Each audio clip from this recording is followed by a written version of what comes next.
Hi, welcome back to another quick guide. Today I'll teach you how to turn up Steam opening at startup.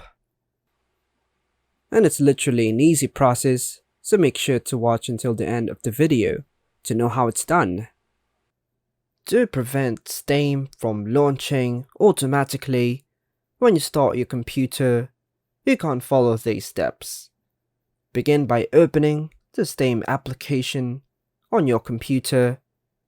Navigate to the Steam menu, situated at the top left corner of the Steam client interface.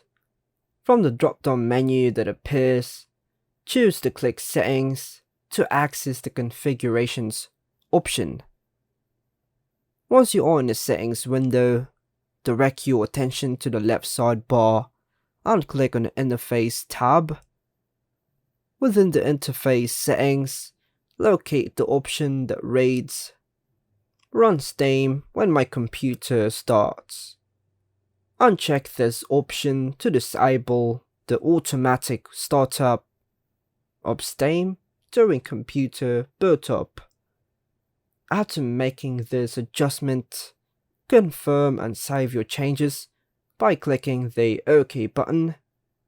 By following these straightforward steps, you successfully prevent Steam from initiating automatically upon the startup of your computer, allowing you more control over when the application launches. And that's all for now, folks. Hope you like and subscribe. Thank you.